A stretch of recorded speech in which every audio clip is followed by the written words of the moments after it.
الذی آتیناہ آیاتنا، اے نبی آپ ان کو پڑھ کے سنائیں اس شخص کی خبر جس کو ہم نے اپنی نشانیاں دیں. آیات سے مراد اپنی آیات دیں، تورات کا علم دیا یا انجیل کا علم دیا یا قرآن کا علم دیا. اس سے کون مراد ہے؟ روایات اس بارے میں بہت مستند روایت سے تو ہمیں کچھ بھی پتہ نہیں چلتا، البتہ مختلف روایات ہیں، صحابہ تابعین سے مختلف تفسیریں. کسی نے نبی صلی اللہ علیہ وسلم کے دور کے کسی عالم کا بتایا، کسی نے کہا یہ موسیٰ علیہ السلام کے دور میں کوئی عالم تھا، کسی نے بلعم باعور کا تذکرہ کیا جس نے پیسے دے کے حضرت موسیٰ علیہ السلام پہ تہمت لگانے کی کوشش کی. واللہ عالم. اور بعض مفسرین نے کہا اس سے کوئی مخصوص مراد نہیں ہے، بلکہ ہر وہ عالم مراد ہے، چاہے وہ یہودیوں میں ہو، چاہے وہ عیسائیوں میں ہو، چاہے وہ مسلمانوں میں ہو، جو دنیا کی لالچ میں حق کا اور اللہ کی نشانیوں کا انکار کر دے. تو چونکہ یہود اس کے پہلے مصداق تھے، اس لیے زیادہ تر حضرات نے اس سے یہود کا عالم مراد لیا ہے. لیکن ہمیں ظاہر ہے اس کا کیا کرنا ہے کہ کون مراد ہے. جو بھی اس کردار کا حامل ہوگا وہ ان آیتوں میں داخل ہوگا. وَاتْلُ عَلَيْهِمْ نَبَأَ الَّذِي آتَيْنَاهُ آيَاتِنَا، اے نبی آپ ان کو خبر پڑھ کے سنائیں اس شخص کی جس کو ہم نے اپنی آیات دی، یعنی اپنی آیات کا علم، یعنی تورات، یا اگر یہودی عالم مراد ہے تو تورات کا علم اس میں داخل ہے. جن کو ہم نے تورات کا علم دیا، زیادہ تر مفسرین اسی طرف گئے ہیں کہ بلعم باعور ایک یہودی عالم گزرا ہے، وہ مراد ہے اس سے. جس کو ہم نے اپنی آیات یعنی تورات کا علم دیا، فَانْسَلَخَ مِنْهَا، وہ ان آیات سے بالکل نکل گیا، یعنی بالکل اس پر عمل اس نے چھوڑ دیا. فَأَتْبَعَهُ الشَّيْطَانُ، اور پھر شیطان اس کے پیچھے ہو لیا. فَكَانَ مِنَ الْغَاوِينَ، اور وہ گمراہ لوگوں میں ہو گیا. تو جو عالم بھی خواہشات کی پیروی کرتا ہے، پیسوں کی لالچ میں حق کو خلط ملط کرتا ہے، تو وہ پھر تھوڑا گمراہ نہیں ہوتا. قرآن کی ان آیات سے پتہ چلتا ہے وہ آہستہ آہستہ پورے دین سے نکل جاتا ہے، اور پھر شیطان اس کے پیچھے ہو لیتا ہے. ہوتا تو یہ کہ انسان شیطان کی پیروی کرتا ہے، لیکن گمراہی کا ایک وقت ایسا آتا ہے کہ شیطان کو پتہ ہوتا ہے کہ میری دال یہاں گلے گی، لہذا شیطان مکمل طور پر اس پر مسلط ہو جاتا ہے. وَلَوْ شِئْنَا لَرَفَعْنَاهُ بِهَا، اللہ چاہتے ہیں، ہم چاہتے تو ہم ان آیات کے ذریعے اس کو بلند کر دیتے. اگر وہ تھوڑی خواہشات کی پیروی سے بچ جاتا، لوگوں کے سامنے حق کو بیان کرتا، تو ہم اس کو بہت بلند مقام عطا کرتے. آج بھی ہم دیکھتے ہیں کہ جو علماء لوگوں کی باتوں میں نہیں آتے، خواہشات کی پیروی نہیں کرتے، حق پر قائم رہتے ہیں، دیر سے صحیح لیکن اللہ ان کو بہت اونچا مقام عطا فرماتے ہیں. وَلَكِنَّهُ أَخْلَدَ إِلَى الْأَرْضِ، لیکن وہ زمین کی طرف مائل ہوتا چلا گیا. زمین سے مراد ہے دنیا کی طرف، پستی کی طرف. پستی کی طرف مائل ہونے کو اللہ نے زمین کی طرف مائل ہونے سے تعبیر کیا، یعنی دنیا کے چند ٹکوں کی خاطر پستی کی طرف، ذلت کی طرف مائل ہونا. آج ہم دیکھتے ہیں کہ جو علماء پیسوں کے لالچی ہو جائیں ان کی معاشرے میں کوئی عزت نہیں رہتی. یہ آج بھی نظر آ رہا ہے. لوگ انہی علماء کی عزت کرتے ہیں، انہی کو وقار دیتے ہیں جن کے دل میں دولت کی لالچ نہیں ہوتی، پیسوں کی ہوس نہیں ہوتی. وہ حق بیان کرتے ہیں، پیسہ آئے نہ آئے ان کی صحت پہ اس سے کوئی فرق نہیں پڑتا. یہ آیت خاص طور پر اہل علم حضرات کے لیے. اللہ فرماتے ہیں وَاتَّبَعَ هَوَاهُ، اور اس شخص نے خواہشات کی، اپنی خواہش کی پیروی شروع کر دی. فَمَثَلُهُ كَمَثَلِ الْكَلْبِ، اس شخص کی مثال کتے کی مثال ہے. ان تحمل علیہ یلہث، کہ اس پر تم حملہ کرو گے تو بھی وہ کانپے گا زبان نکال کے، اور اگر اس کو چھوڑ دو گے تو بھی زبان نکال کے کانپے گا. یعنی کتا کسی حال میں بھی آپ اس کو سکون کی حالت میں نہیں دیکھیں گے. اس کو خوف میں مبتلا کریں گے تو بھی یہی کنڈیشن، امن میں آئے گا تو بھی یہی کنڈیشن. تو جیسے کتا ہر وقت زبان نکال کے ہانپتا رہتا ہے نا، اور ایک عجیب سی اس کی ذلت والی کیفیت ہوتی ہے. تبھی تو ہمارے ہاں جب بھی کسی کو گالی دینی ہوتی ہے کتے کے لفظ سے تعبیر کیا جاتا ہے، جب بھی کسی کو برا بھلا کہنا ہوتا ہے کتا کہا جاتا ہے. اس کو وجہ کیا ہے؟ کتے کی جو ظاہری حالت ہے وہ ایسی ہوتی ہے کہ ایسا لگتا ہے کہ ہر وقت ایک ذلت کی کنڈیشن میں، لالچ کی کیفیت میں ہے. یہ کبھی بھی سکون میں نہیں بیٹھا ہوگا. آپ نے دیکھا سایہ دار درخت کے نیچے بیٹھا ہوگا تو بھی ہانپ رہا ہوگا وہ. تو قرآن جب اس طرح کی مثالیں دیتا ہے اس سے حقیقت مراد نہیں ہوتی. جب ہم جانوروں سے کسی چیز کو تشبیہ دیتے ہیں تو اس جانور کی ظاہری کیفیت مراد ہوتی ہے. تو کبھی بھی اس پہ آپ وقار نہیں دیکھیں گے کتے پہ.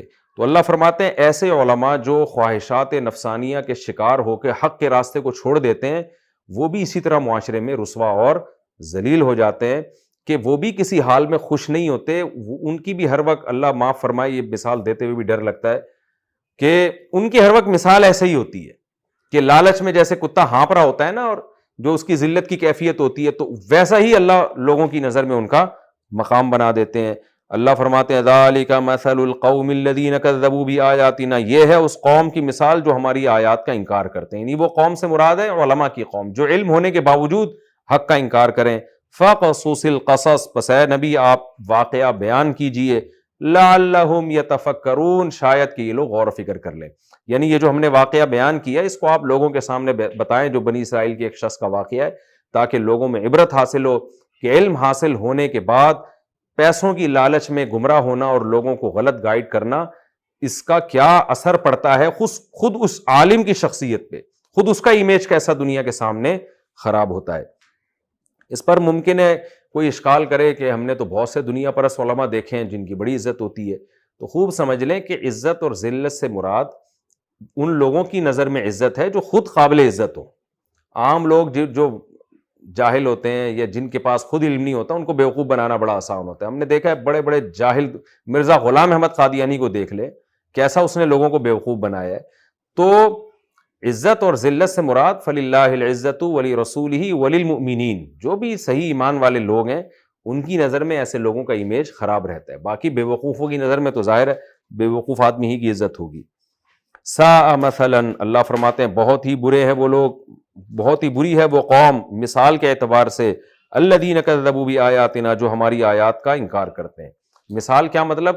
اللہ نے ان کو کتے سے تشبیہ دی ہے کہ وہ کسی حال میں مطمئن نظر نہیں آئے گا آپ کو، تو یہ لوگ بھی ہر وقت کانپتے کانپتے رہیں گے، کبھی بھی یہ مطمئن نہیں ہوتے۔ دنیا پرست انسان یہ سمجھتا ہے کہ میں حق کے بدلے میں جب دنیا خریدوں گا تو میری عیاشی شروع ہو جائے گی اور مجھے سکون ملے گا، تو اللہ فرماتے ہیں ایسا نہیں ہوتا۔ ان لوگوں کی مثال بہت ہی بری ہے، اور وہ مثال جو قرآن دے چکا ہے وہ کتے کی مثال ہے۔ وَأَنفُسَهُمْ كَانُوا يَظْلِمُونَ، اور یہ اپنی ہی جانوں پر ظلم کرتے ہیں، یہ سمجھتے ہیں کہ وسائل آنے کے بعد ہماری خوش عیشی والی زندگی، سکون کی زندگی شروع ہو جائے گی، لیکن ایسا ہوتا نہیں ہے۔ آگے اللہ فرماتے ہیں مَن يَهْدِ اللَّهُ فَهُوَ الْمُهْتَدِي، جس کو اللہ ہدایت دے وہی ہے ہدایت یافتہ۔ تو اللہ تو اسی کو ہدایت دیتا ہے جو ہدایت چاہتا ہے، اور اللہ کی ہدایت کیا ہے؟ جس کو قرآن کہتا ہے یہ غلط ہے اس کو آپ غلط مان لیں، جس کو کہتا ہے صحیح ہے اس کو آپ صحیح مان لیں، اور پیسوں کے بدلے میں، دنیا کی لالچ کے بدلے میں آپ صحیح کو غلط اور غلط کو صحیح نہ کہیں، یہ ہے اللہ کی ہدایت۔ اور آگے اللہ فرماتے ہیں وَمَن يُضْلِلْ، اور جس کو اللہ گمراہ کر دے، فَأُولَٰئِكَ هُمُ الْخَاسِرُونَ، یہی لوگ ہیں خسارے والے۔ وَلَقَدْ ذَرَأْنَا لِجَهَنَّمَ كَثِيرًا مِّنَ الْجِنِّ وَالْإِنسِ۔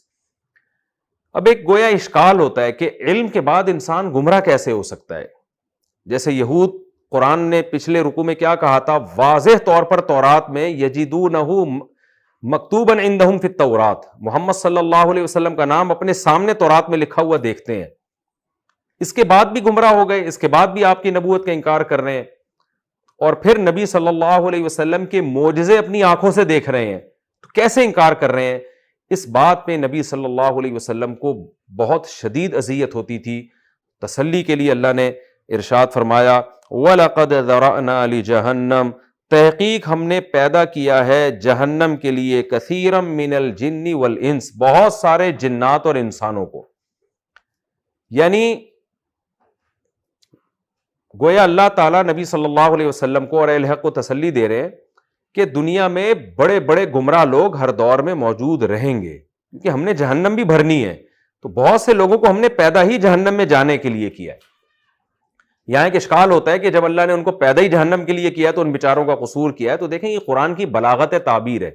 اس کی مثال ایسے ہے کہ جیسے کوئی شخص جو ہے نا، جیسے ماں باپ کے ایک اولاد پیدا ہوئی اور ماں باپ خوشی منا رہے ہیں، پھر اس کی تربیت کر رہے ہیں، تربیت میں کوئی کسر انہوں نے نہیں چھوڑی، لیکن بچہ ماں باپ کا نافرمان ہے، مسلسل نافرمانی کر رہا ہے، مسلسل نافرمانی کر رہا ہے، ہر طرح سے تربیت کی کوشش کر لی مگر وہ ماں باپ کو ستا رہا ہے، تو باپ ایک دن کیا کہتا ہے، یہ بچہ پیدا ہی میں نے اس لیے کیا تھا تاکہ یہ مجھے ستائے۔ تو مقصد یہ نہیں ہوتا کہ پیدا اس لیے کیا گیا ہے، مقصد یہ ہے کہ اس کا ہر طرح سے اس کی ہدایت کے اسباب پیدا کر لیے، لیکن یہ پھر بھی ہٹ دھرمی، تو ایسا لگتا ہے کہ یہ گویا میری غلطی ہے، گویا میں نے اس کو پیدا اپنے آپ کو ستانے کے لیے کیا تھا، یعنی یہ انجام تو اس کا لازمی نکلنا ہی تھا۔ اور آسان مثال، آپ کسی کو گفٹ دیتے ہیں، احسانات کرتے ہیں، اور وہ اس گفٹ سے جو ہے آپ کے احسانات سے پھلتا پھولتا ہے اور آپ ہی کو مارنا شروع کر دیتا ہے، تو آپ کیا کہتے ہیں؟ بھائی میں نے تو اس پر احسان اس لیے کیا تھا تاکہ یہ مجھ پہ ظلم کرے. تو اس کو کہتے ہیں لام عاقبت، یعنی وہ لام یہاں لیے ترجمہ ہوتا ہے لیکن اس کا اصل ترجمہ ہوتا ہے کہ جس کا انجام یہ نکلنا ہے. تو قرآن بھی یہ کہہ رہا ہے وَلَقَدْ ذَرَأْنَا لِجَهَنَّمَ كَثِيرًا مِّنَ الْجِنِّ وَالْإِنسِ، بہت سے لوگوں کے حالات ایسے ہیں کہ جن کو دیکھ کے تمہیں یہ لگے گا کہ ان کو پیدا ہی جہنم کو بھرنے کے لیے کیا گیا ہے، یعنی اتنے ضدی اور ہٹ دھرمی ہیں. اگلی آیت میں اس مضمون کو اور واضح کر دیا گیا، فرمایا لَهُمْ قُلُوبٌ لَا يَفْقَهُونَ بِهَا، ان کے دل ہیں مگر ان دلوں میں سمجھنے کی صلاحیت نہیں ہے. کیا مطلب؟ ہم زبردستی ان کو جہنم میں نہیں ڈال رہے، ان کو ہم نے سوچنے کے لیے دل تو دیا ہے مگر اس دل میں حق کو سمجھنے کی یہ سمجھتے ہی نہیں ہے. اس سے لا یفقہون بہا کا مطلب اس دل سے حق کو سمجھتے ہی نہیں ہے، تو سمجھ ہی نہیں رہے ہیں حق کو. باقی تمام باتیں ان کی سمجھ میں آ رہی ہیں، حق کا راستہ ان کے سمجھ میں نہیں آ رہا. تو اس سے پتہ چلتا ہے کہ گویا یہ پیدا ہی جہنم کے لیے ہوئے ہیں. وَلَهُمْ أَعْيُنٌ لَا يُبْصِرُونَ بِهَا، ان کی آنکھیں ہیں مگر اس سے یہ دیکھتے نہیں ہیں. کیا مطلب؟ کہ حق راستہ نظر ہی نہیں آتا، باقی ساری چیزیں نظر آتی ہیں مگر حق ان سے نظر نہیں آتا، اندھے بنے ہوئے ہیں. وَلَهُمْ آذَانٌ لَا يَسْمَعُونَ بِهَا، ان کے کان ہیں مگر یہ ان کانوں سے سنتے نہیں ہیں. یعنی گویا اللہ نے پچھلی آیت میں جو اشکال ہوا تھا اس کا جواب بھی دے دیا کہ ہم نے تو ان کو سوچنے کے لیے دل بھی دیا، حق دیکھنے کے لیے آنکھیں بھی دی اور سننے کے لیے کان بھی دیے. ہم زبردستی اگر ان کو جہنم میں پھینکنا چاہتے تو ہم ان کو سیدھے راستے کی صلاحیت ہی پیدا نہ کرتے. ہم نے سیدھے راستے کو سمجھنے کی تمام صلاحیتیں ان میں پیدا کر دی ہیں مگر ان صلاحیتوں سے ذرہ برابر فائدہ نہیں اٹھاتے، نہ حق کے بارے میں سوچتے ہیں، نہ حق دیکھنے کی کوشش کرتے ہیں اور نہ حق کو سننے کی کوشش کرتے ہیں. تو اب اگر یہ حق پر ایمان نہیں لے کر آتے تو اے نبی آپ غم نہ کریں، یوں سمجھ لے کہ ان کمبختوں کو پیدا کیا گیا ہے جہنم میں ڈالنے کے لیے. اللہ تعالی ہم سب کو محفوظ کرے. اولئک کالانعام، یہ لوگ جانوروں کی طرح ہیں، چوپایوں کی طرح ہیں. بل ہم اضل، بلکہ جانوروں سے بھی زیادہ گمراہ ہیں. اس لیے کہ جانور گمراہ ہوتا ہے اس میں اس کا قصور نہیں ہے، یہ تو جانتے بوجھتے ہوئے گمراہ ہیں. اولئک هم الغافلون، یہی لوگ ہیں غافل. غافل کا مطلب یہ جو نہ دیکھتا ہو، نہ سنتا ہو، نہ سوچتا ہو، تو ظاہر ہے پھر وہ غفلت میں زندگی گزارے گا. وَلِلَّهِ الْأَسْمَاءُ الْحُسْنَى، اور اللہ کے لیے اچھے اچھے نام ہیں. فَادْعُوهُ بِهَا، ان ناموں سے اللہ کو پکارو. مشرکین یہاں یہ بھی کرتے تھے، جو اللہ کی صفات ہیں وہ غیروں کو دیتے تھے. توحید میں مشرکین کہتے تھے نا ہم ایک خدا کو مانتے ہیں. قرآن نے اس رکوع کے شروع میں کہا نا کہ توحید انسان کی فطرت ہے، تو مشرکین کہتے تھے ہم بھی ایک خدا کو مانتے ہیں. تو اللہ نے کہا جب ایک خدا کو مانتے ہو تو جو اللہ کی صفات ہیں وہ اللہ کے علاوہ کو کیوں دے رہے ہو؟ تو اس لیے جو اللہ کے اچھے نام ہیں، یعنی جو صفات ہیں اللہ کی اچھی اچھی، ان سے صرف اللہ ہی کو پکارو. وَذَرُوا الَّذِينَ يُلْحِدُونَ فِي أَسْمَائِهِ، اور جو اللہ کے ناموں کے بارے میں الحاد سے کام لیتے ہیں ان کو اپنے حال پہ چھوڑ دو، ان کو فالو مت کرو. الحاد کیا ہے؟ کہ وہ نام غیر اللہ کو دے دینا. مختار کل، مشکل کشا، حاجت روا، ہر جگہ موجود، اس طرح کے جو نام آج بھی لوگ دے رہے ہیں اللہ کے علاوہ کو، تو یہ نام اللہ کے، یہ نام سے مراد ہے یہاں صفات. تو یہ والی صفات اللہ کے ساتھ، اللہ کے علاوہ کسی کو مت دو. وہ صفات جو اللہ کا خاصہ ہے وہ اللہ کے علاوہ کسی کو مت دو. اگر تم نے دیا تو تمہیں مشرک ہی سمجھا جائے گا، چاہے تم 100 دفعہ زبان سے توحید کے دعوے کرو. سَيُجْزَوْنَ مَا كَانُوا يَعْمَلُونَ، جو لوگ اللہ کے ناموں میں دوسروں کو شریک کرتے ہیں عنقریب ان کو ان کے برے عمل کا بدلہ دیا جائے گا. وَمِمَّنْ خَلَقْنَا أُمَّةٌ يَهْدُونَ بِالْحَقِّ، اور جو ہم نے امت پیدا کی ہے ان میں ایک امت ایسی ہے، جو ہم نے مخلوق پیدا کی ہے جو حق کی طرف رہنمائی کرتے ہیں. وَبِهِ يَعْدِلُونَ، اور حق کے ساتھ انصاف کرتے ہیں. یعنی اللہ فرماتے ہیں ہم نے بہت سارے جنات اور انسان کو جہنم کے لیے پیدا کیا، تو اللہ کہتے ہیں سارے ایسے نہیں ہیں، بہت سے لوگ ایسے بھی ہیں جو سیدھے راستے کی رہنمائی کرتے ہیں اور حق کے ساتھ انصاف کرتے ہیں. تو تم اپنے آپ کو دیکھ لو کہ تم کس کیٹیگری میں آتے ہو. اگر تمہارے اعمال برے ہیں، حق سننے کے باوجود باطل کو فالو کرتے ہو، تو سمجھ لو تمہیں بھی جہنم کے لیے پیدا کیا گیا ہے. اور اگر تم حق ہی کی رہنمائی کرتے ہو اور حق کے ساتھ انصاف کرتے ہو تو سمجھ لو کہ تمہیں جنت کے لیے پیدا کیا گیا. ہمارا رکوع آج الحمدللہ کمپلیٹ ہو گیا. اس میں کچھ علمی نکات ہیں، بس خلاصے کے طور پہ بیان کر دیتا ہوں. ایک تو ہمیں اس رکوع میں یہ پتہ چلا کہ اللہ نے عالم ارواح میں ہم سے توحید کا ایگریمنٹ کیا تھا، اس کی وجہ سے توحید ہماری نیچر کا حصہ بن چکی ہے. یہ بھی پتہ چلا کہ غیر مسلم گھرانے میں پیدا ہونے سے انسان معذور نہیں ہو جاتا. وہ قیامت کے دن یہ نہیں کہہ سکتا کہ میرے ماں باپ عیسائی تھے تو میں عیسائی تھا، میرے ماں باپ ہندو تھے تو میں ہندو تھا. یہ عذر قیامت کے دن نہیں چلے گا.